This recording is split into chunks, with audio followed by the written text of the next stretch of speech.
Assalamualaikum warahmatullahi wabarakatuh. Pada saat ini publik dihebohkan dengan pernyataan yang disampaikan oleh Bapak Yakut Khalil saat menjelaskan salah satu kebijakannya kepada publik. Dalam video yang beredar di medsos, Pak Yakut mengumpamakan atau dengan menganalogkan terkait dengan kebijakannya dengan menyebutkan gonggongan anjing secara bersamaan, kita terganggu nggak, dan seterusnya. Untuk lebih lengkapnya silakan lihat di video yang banyak beredar di media sosial.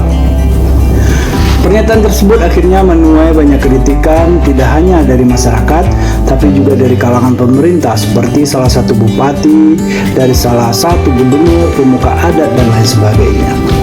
Jika suatu pernyataan mendapatkan protes dan kritikan dari berbagai pihak, termasuk dari unsur pemerintah itu sendiri, tentunya ada hal yang harus dipertanyakan dari pernyataan yang disampaikan oleh Pak Yakut. Ini merupakan sekelumit masalah yang muncul pada saat ini, dan tentunya terdapat beberapa story lainnya yang mirip-mirip dengan permasalahan di atas. Saya meyakini tentunya kita semua paham bahwa tugas seorang pemimpin salah satunya adalah membuat kebijakan.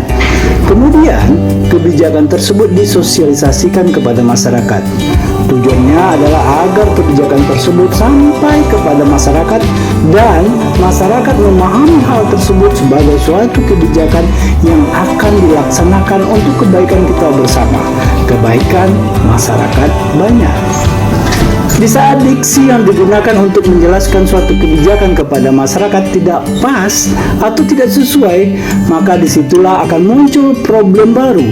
Menurut saya, inilah yang terjadi dengan apa yang disampaikan Pak Yakut dalam video yang beredar di medsos tersebut.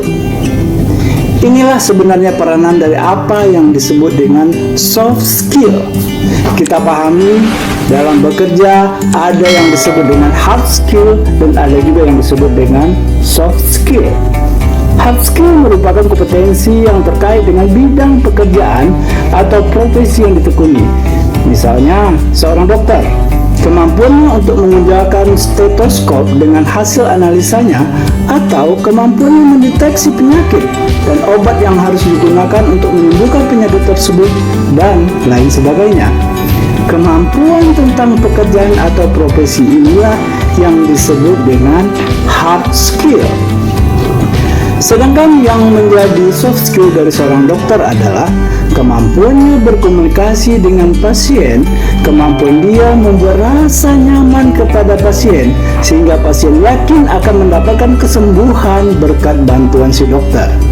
Kemampuan-kemampuan tersebut merupakan bagian dari ranah soft skill.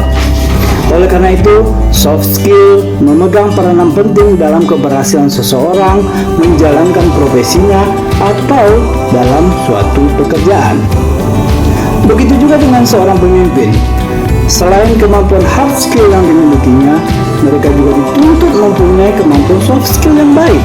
Yang diyakini bahwa kemampuan soft skill seorang pemimpin akan berdampak dan memberi pengaruh positif kepada kinerja organisasi, kinerja komunitas, ataupun kepada anak buahnya.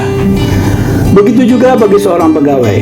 Soft skill akan berpengaruh dalam kesuksesan pelaksanaan pekerjaannya, apapun bidang pekerjaannya, baik dia sebagai dokter, pengacara, guru, ASN, karyawan, dan lain sebagainya. Banyak orang yang mempunyai kemampuan intelektual yang tinggi dengan berbagai gelar pendidikan, baik yang diraih di dalam ataupun luar negeri, sukses dalam pekerjaannya. Hal tersebut karena mereka mempunyai keseimbangan antara hard skill dan soft skill. Tetapi banyak juga kita temui orang yang mempunyai gelar pendidikan yang tinggi atau tamatan luar negeri, karirnya biasa-biasa saja. Nah, kalau ini yang terjadi, apa dong menjadi penyebabnya? Biasanya salah satu penyebabnya adalah soft skill-nya yang rendah. Soft skill yang tidak mampu mendukung kemampuan hard skill-nya. Jadi para sahabat sekalian, dengan demikian, untuk sukses diperlukan penguasaan hard skill dan soft skill yang baik secara bersamaan. Hard skill saja tidak cukup, tetapi harus didukung juga oleh soft skill. Soft skill saja tidak cukup, tetapi juga harus didukung dengan hard skill. Mereka menjadi dua sisi mata uang yang saling mendukung. Semoga bermanfaat. Salam sukses sahabat. Assalamualaikum warahmatullahi wabarakatuh.